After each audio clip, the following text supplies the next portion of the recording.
Hey everybody, I'm Daniel Storage. I am here with a very good friend of mine. She's agreed to talk to us a little bit, answer a few questions about kind of her experience in the world of drug use and the like. Yeah, here we go. Okay.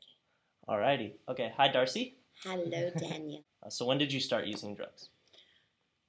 Well, I experimented with drugs probably starting, actually, for me, I suppose it was considered kind of late, but I probably started trying drugs when I was around 20 or 21.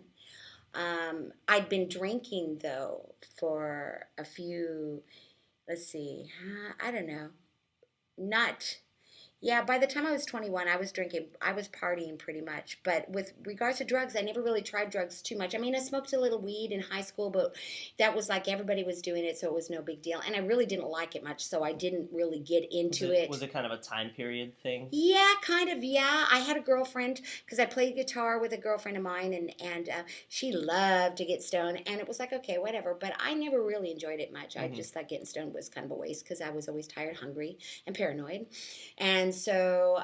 But the drinking thing that was like when I hit about 18 or 19, and at that point in time. It was very easy to get into clubs if you weren't 21 because they weren't as strict. Mm-hmm. And so I used to love to drink. I didn't really ever like getting drunk though, but I liked to drink. And Kind of a social thing. yeah, but the thing about drinking is you never quite know, depending on what you've eaten that day or whatever. I mean, how much you're going to drink, exactly how drunk you're going to get, Hmm. and also what kind of drinks you're going to drink.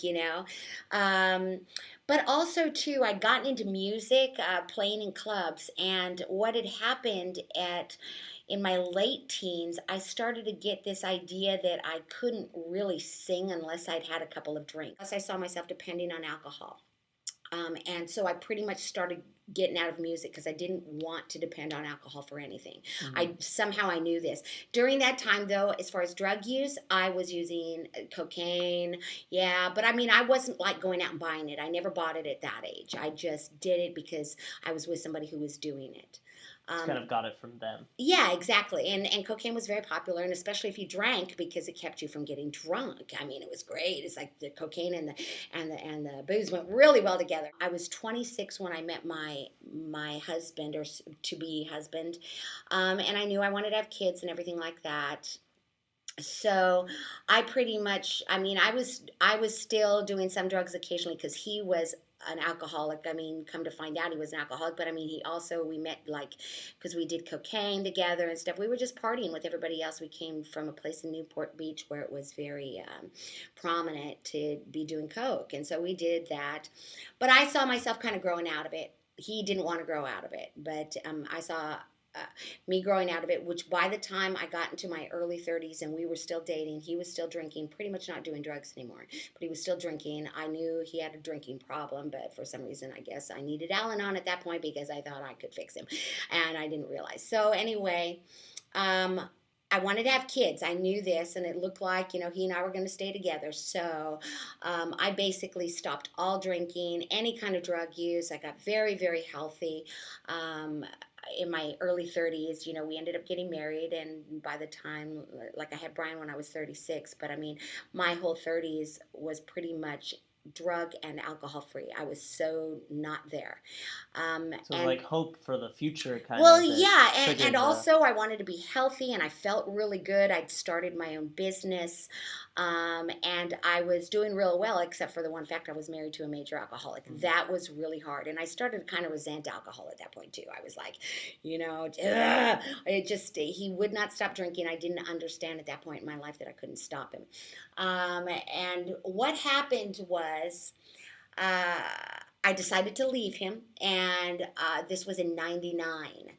And I decided to leave him, and Mostly because of the alcohol. absolutely, that was the only reason. That was the main reason. I mean, I probably could have dealt with all the other things in our lives that were a problem, but the drinking, he was a jerk when he drank. He treated me verbally extremely bad. He'd never physically abused me, but since I'd had two kids too, and I never wanted to see my then very small daughter uh, I never wanted her to see him talking to me the way he did, because that wouldn't be good, you know. I mean, I didn't want to raise her that way. And my dad was also an alcoholic, but he didn't live close to home.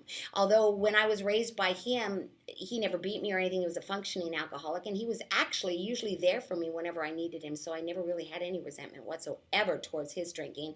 I guess it got worse though after I moved out. But anyway, so uh, Is your father maybe part of the reason that you got involved with alcohol in the you first place, or? oh, probably, yeah, because it was at home. It Mm, was at home, and once I found out that I could sing in my mind better when I was drinking, oh my mm, gosh, yeah. So I was always like getting into his booze okay. all the time. I just, needed something to help me like get more accomplished, do more stuff. I mean, everything was just, I was so busy, and the business was fine. But what happened was I started to get my hands on some cocaine and speed, either one that seemed to be available, preferring speed more than cocaine. So you dealt with a drug dealer, or? Yeah, what happened with the speed was this time around, I got hooked on it. And one thing about speed is, man, once you're hooked on it, you do not want to come down. Coming down from speed is so difficult because you want to sleep for days. It's like it's really hard out of your system. Mhm. Cocaine was not that way. Cocaine, you might have a hangover the next day, but it was nothing like Was speed. the high of speed a lot more potent as Oh well? yes, in fact. Drinking while doing speed, as long as the speed was good speed, drinking while you're doing it was like ridiculous. It's like, why even bother? You could not feel alcohol.